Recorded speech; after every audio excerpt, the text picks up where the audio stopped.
اس کائنات کی سب سے بدترین قوم جس کے بعد کسی قوم کے بارے میں اتنے سخت الفاظ نہ استعمال کیے گئے، ایسی قوم جس نے ایک ایسا بدفعل ایجاد کیا جو کہ اور کسی قوم نے ایجاد نہ کیا تھا۔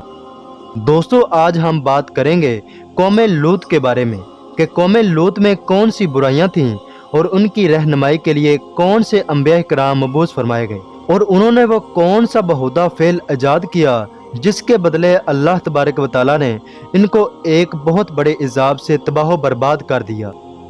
حضرت لوط علیہ السلام حضرت ابراہیم علیہ السلام کے بھتیجے ہیں۔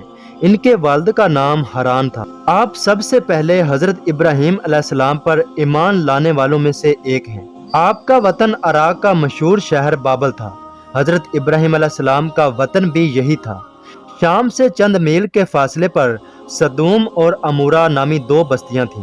ان آبادیوں کی اصلاح کے لیے اللہ تبارک و تعالیٰ نے کئی نبی بھیجے اور آخر میں حضرت لوط علیہ السلام کو بھیجا۔ قرآن کریم میں حضرت لوط علیہ السلام کا ذکر کئی جگہ پر آیا ہے۔ وقت گزرنے کے ساتھ ساتھ حضرت لوط علیہ السلام کی قوم میں بہت برائیاں پیدا ہو گئی تھیں۔ وہ باہر سے آنے والے تاجروں اور سوداگروں کو عجیب و غریب طریقوں سے لوٹ لیا کرتے تھے۔ جب کوئی سوداگر باہر سے آ کر سدوم میں ٹھہرتا تو ان کا مال دیکھنے کے بہانے ہر آدمی تھوڑی تھوڑی سی چیزیں اٹھا کر چل دیتا۔ ایک مرتبہ حضرت ابراہیم علیہ السلام اور سارہ رضی اللہ تعالیٰ عنہا نے حضرت لوط علیہ السلام کی خیریت معلوم کرنے کے لیے ایک شخص عزیز الیازر کو سدوم بھیجا۔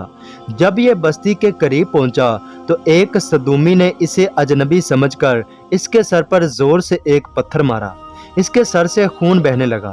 بجائے اس کے کہ پتھر مار کر وہ شرمندہ ہوتا، الٹا اس نے عزیر سے کہا کہ میرے پتھر کی وجہ سے تیرا سر سرخ ہو گیا ہے، اس لیے مجھے اس کا معاوضہ ادا کر۔ اس نے صرف مطالبہ ہی نہیں کیا بلکہ اسے کھینچ کر عدالت میں لے گیا۔ سدوم کے حاکم نے سدومی کا بیان سنا اور یہ فیصلہ دیا کہ سدومی کا مطالبہ بالکل درست ہے، یازر سدومی کو پتھر مارنے کا معاوضہ ادا کرے۔ یازر یہ سن کر طیش میں آ گیا۔ اس نے ایک پتھر حاکم کے سر پر مارا اور بولا کہ میرے پتھر مارنے کا معاوضہ تو سدومی کو ادا کر دے۔ ایک تو اس قوم کی یہ حالت تھی، دوسری طرف اس قوم نے ایک اور خبیث فعل ایجاد کیا۔ اس فعل سے اس وقت دنیا کا کوئی انسان واقف نہیں تھا۔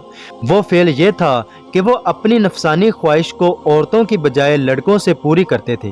اس فعل کو انہوں نے اپنا مشغلہ بنا لیا تھا۔ مطلب یہ کہ اہل سدوم اس قدر ظلم و ستم، فحاشی، بے حیائی، بد اخلاقی اور فسق و فجور میں مبتلا ہو گئے تھے۔ ایک مرتبہ اردن میں سخت قحط پڑ گیا۔ اہل سدوم کے باغات سڑک کے کنارے موجود تھے اور بہت کثرت سے تھے۔ آس پاس کے لوگ ادھر ادھر سے گزرتے تو کچھ پھل توڑ لیتے۔ اہل سدوم نے خیال کیا کہ اگر لوگ اسی طرح پھل توڑتے رہے تو باغ ہی ختم ہو جائیں گے، اس کی کوئی تدبیر کرنی چاہیے۔ اس لیے انہوں نے مشورہ کیا کہ جو شخص بھی پھل توڑے اس سے یہ فعل زبردستی کیا جائے۔ اس فیصلے کے بعد یہ لوگ شہر کے ناکوں پر بیٹھے رہتے اور جو مسافر پھل توڑتا تو اسے یہ پکڑ کر اپنی ہوش کا نشانہ بناتے۔ شروع میں انہوں نے یہ حرکت پھل توڑنے والے مسافروں سے کی، پھر وہ اس گناؤنے فعل کے عادی ہو گئے۔ پھر اس فعل میں اس حد تک بڑھے کہ اپنی عورتوں سے بے تعلق ہو گئے۔ سدوم کی بستی اردن اور بیت المقدس کے درمیان واقع تھی۔ یہ 5 بڑے شہروں کا مرکزی مقام تھا۔ آج کی زبان میں دارالخلافہ بھی کہہ سکتے ہیں۔ یہ بہت سرسبز و شاداب علاقہ تھا اور پھلوں کا مرکز تھا۔ مطلب یہ کہ رزق کی فراوانی اسی شہر میں موجود تھی، اس لیے یہاں کے لوگ عیش و عشرت میں پڑ کر اللہ کو بھول بیٹھے تھے۔ طرح طرح کی روحانی اور جسمانی بیماریوں میں گر گئے۔ ان کی تمام بیماریوں کا علاج کرنے اور انہی راہ راست پر لانے کے لیے اللہ تبارک و تعالیٰ نے حضرت لوط علیہ السلام کو مبعوث فرمایا۔ اللہ تبارک و تعالیٰ فرماتے ہیں، اور ہم نے لوط کو بھیجا جبکہ اس نے اپنی قوم سے کہا کہ کیا تم لوگ ایسی بے حیائی کا کام کرتے ہو کہ تم سے پہلے دنیا کی کسی قوم نے وہ کام نہیں کیا کہ تم عورتوں کو چھوڑ کر مردوں سے اپنی شہوت پوری کرتے ہو، بلکہ تم لوگ حد سے گزرنے والے ہو۔ یہ فعل اسی قوم نے ایجاد کیا تھا۔ ان سے پہلے کوئی قوم اس فعل سے واقف نہ تھی، اس لیے قیامت تک جتنے لوگ بھی یہ خبیث فعل کریں گے اس کا گناہ قوم لوط کے نامہ اعمال میں بھی لکھا جائے گا، جیسا کہ حضرت آدم علیہ السلام کے بیٹے